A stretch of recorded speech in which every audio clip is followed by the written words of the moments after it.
maa ngi nuyu suma mbokk internet yëpp di leen nuyu di leen sant di leen gërëm waa Zo Mansour artiste peintre formateur en batik professeur de batik au sein des manufactures des arts décoratifs de Thiès. Comme d'habitude nu koy Kajoor Art di defee di yëngu dans le secteur de l'artisanat mais di yëngu dans le secteur artistique aussi. Donc ren ñu ngi préparer benn événement bu mag ñu tuddee ko le projet Yaakaar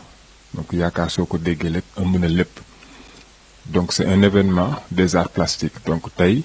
dañu décider mettre en place benn bés boo xam ni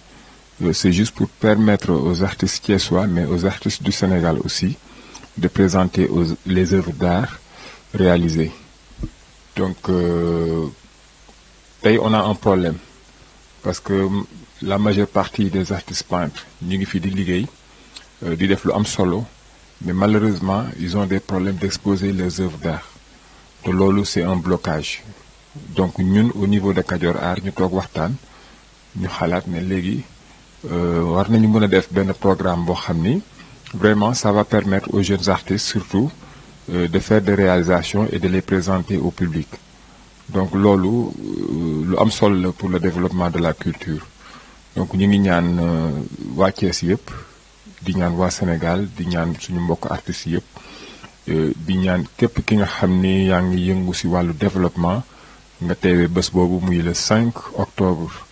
2019 ci Shams Prestige donc di profiter di remercier ñi nga xam ni tey vraiment bi ñu nekkee ci liggéey bi ba tey ñu ngi ñuy jàppale. waaw vraiment metti na mais ñu ngi ànd ak ñun di si jiital waa hôtel résidence Lat Dior ñu nekk des partenaires de taille depuis bi ñu tàmbalee fii au niveau de Thiès lu ñu def ñu dugal ci seen loxo waa Shams Prestige waa Bafou Collection di remercier Massamba Gueye di remercier suñu grand Khalidou Kassé di remercier mboolemu artiste bu nekk Thiès ak Sénégal di remercier aussi benn partenaire de taille bi nga xam ni donc ñoom dañu ñëw fekk ñu ci yoon bi ñu comprendre li ñuy def ñu agir objectivement muy waa ANAMO bu Maodo Malick Mbaye donc de passage ñu koy nuyu di ko remercier encore une fois parce que c'est un partenaire de taille il a compris la démarche de Kajoor Art il est venu donc il a agi comme ñu ko ñu bëri di defee donc ñu koy remercier bu baax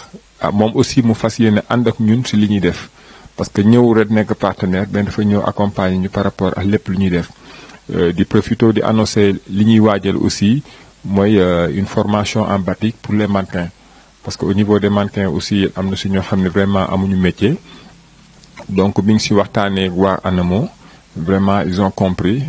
et ils ont décidé de nous accompagner pour une formation de 10 jours à Thiès. Mu regrouper les mannequins du Sénégal Dakar Thiès Saint-Louis et Ziguinchor donc pour une première édition dinañ ko defee Thiès jàppale xale yi jàppale mannequins yi ñu mën a am métier je pense que loolu c'est important pour le développement c'est important aussi pour lutter contre le chômage donc loolu ñu ngi leen ci remercier de passage di sant waa Thiès yëpp parce que lu ñu def ñu ñëw teew lu ñu def ñu ñëw taxaw ci comme d'habitude rek ma leen di woowaat encore une fois ngeen xam ni waa Thiès ñoo xewle jamono bi metti na c'est compliqué xale yaa ngi taxawal de gauche à droite tey bu ay nit décider permettre xale yi nga xam ne dañu war a nekk ci mbedd bi di def banditisme ñu ne leen noonu léegi loolu dafa war a jeex il faut ngeen liggéey donc je pense que loolu initiative bu baax la di remercier waa Kajoor Art yëpp